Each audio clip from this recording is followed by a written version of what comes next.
सांप्रदायिक शक्तियों के खिलाफ संघर्ष 1980 के अंत में 1990 की शुरुआत में नारा लगाने वाले में सबसे आगे कौन होते थे? लेफ्ट के नेता।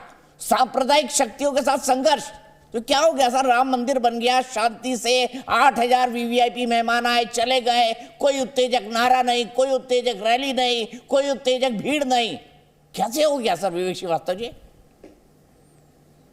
नहीं, वो हो गया ठीक है, अच्छी बात है, लेकिन दो चीज़ें और भी हुई हैं।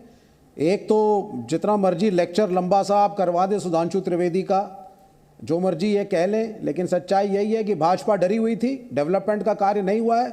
1950 को ये आज 2024 से कंपेयर करके आंकड़े मेजर कर रहे हैं।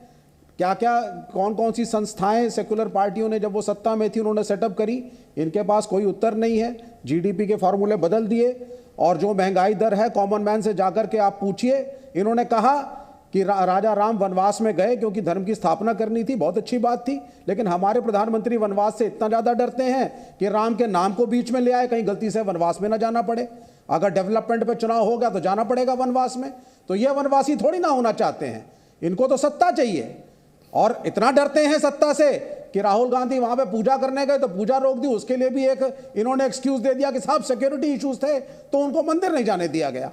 तो ये देखिए आप, हम मंदिर के कभी कोई खिलाफ नहीं रहा था, भगवान राम के कोई कभी खिलाफ नहीं रहा था। राइट टू वर्शिप हमारा एक बेसिक कॉन्स्टिट्यूशनल राइट है, राइट टू फेथ हमारा राइट है, सब उसके साथ हैं।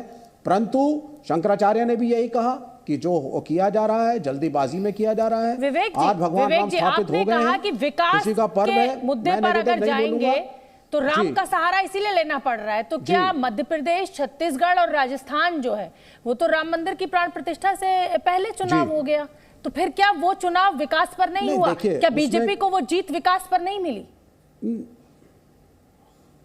देखिए उसमें कई और बातें थी। INDIA घटक दल इकट्ठे नहीं थे, हमारी अपनी कुछ मिसअंडरस्टैंडिंग्स थी, कई और विषय उसके अंदर थे, तो मैं उस पर नहीं जाना चाहूँगा। लेकिन मैं यही कहूँगा, और मैं शंकराचार्य की बात ही कह रहा हूँ, जल्दीबाजी इसलिए की गई और प्राण प्रतिष्ठा 2 महीने नहीं, INDIA साथ है, हम साथ हैं, हम साथ लड़ेंगे और अपने तरीके से लड़ेंगे। भगवान राम का आदर है, अयोध्या के मंदिर का आदर है। अब आप सुनिएगा, एक मिनट विवेक श्रीवास्तव, एक मिनट सुनिएगा। किशोर तिवारी जी की बात चलिए। किशोर तिवारी जी, आपको गर्व है कि आपने बाबरी ढांचे को गिराया?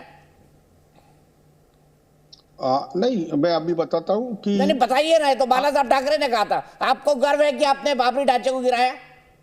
अरे भाई मैं वहां था ना, मैं था, और मुझे प्रमोद महाजन जी, जिनका नाम आज लिया नहीं गया, वो प्रमोद महाजन जी बोल रहे थे लाल कृष्ण आडवाणी जी से कि ये सब महाराष्ट्र से आए हुए लोग थे और बहुत एग्रेसिवली ये 150 लोग तो चढ़ गए ऊपर और गिराया। तो शिव सैनिकों ने गिराया, यह बात सत्य है।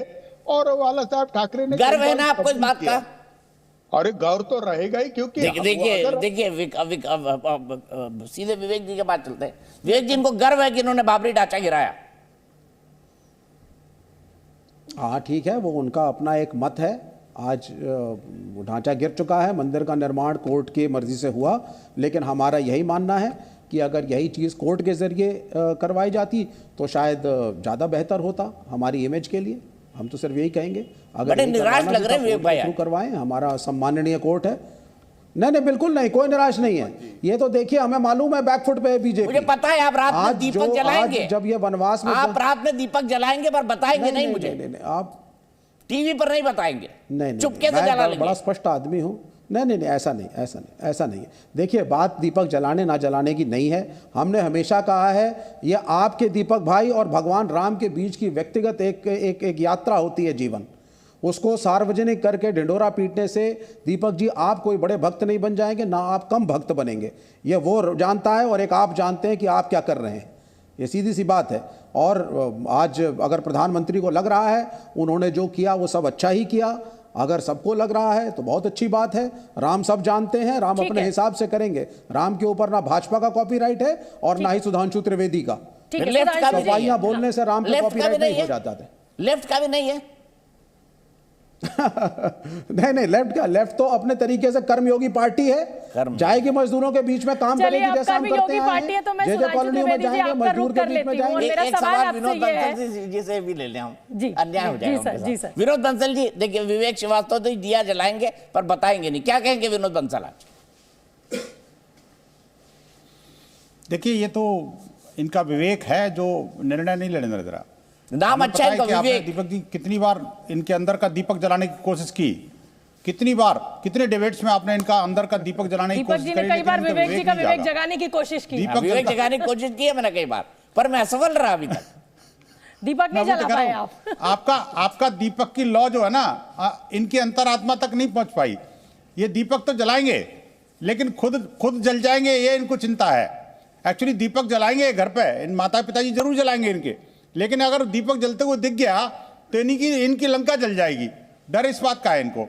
खैर कोई बात नहीं, अभी उत्साह का समय है, आनंद का उत्सव है, और ये जो आनंदोत्सव है मुझे लगता है वो इनके भी जीवन में प्रकाश लाए। विवेक जी के अंदर का भी दीपक जले और ये भी विवेकहीन ना हो करके विवेकशील बने, मेरी शुभकामनाएं। दीपक जी, अभी जो है ना, जो संपूर्ण विश्व आह्लादित है, आनंदित है, मुदित है राम जी के वापस लौटने पर, तो मुझे लगता है कि सभी लोगों को हर्ष के साथ में अब रामत्व की ओर लौटना है, राम की ओर लौटना है। पुरानी कड़वाहट को भुला करके, जो कटुता को भुला करके, पूज्य संतों ने कहा है कि भाई अब जो है, अब हमें एकाकार हो जाना है। ठीक है, अभी इसी से जुड़ा हुआ मेरा सवाल है। एक मिनट, ब्रेकिंग न्यूज आ रही है। रामभद्राचार्य ने मुझे इंटरव्यू दिया था, उसमें उन्होंने कहा था कि मैंने घोषणा की कि इस तारीख तक सुप्रीम कोर्ट का फैसला आ जाएगा, आ गया। हाँ। मैंने कहा जनवरी में मंदिर बन जाएगा, ये भविष्यवाणी की उन्होंने। अब स्वामी रामभद्राचार्य ने एक बड़ा दावा किया है, 2024 में मोदी फिर बनेंगे प्रधानमंत्री, 350 सीटें जीतेंगे मोदी। ये रामभद्राचार्य का दावा है, स्वामी रामभद्राचार्य का ये बड़ा दावा है, पद्म विभूषण है। प्रभु श्री राम आ गए। आज आप भावुक हो गए, प्रधानमंत्री भी भावुक हो गए। अभी मैं भावुक हूँ। आज तो मेरी वही स्थिति है जो वनवास से राम जी के लौटने पर वशिष्ठ जी की स्थिति थी।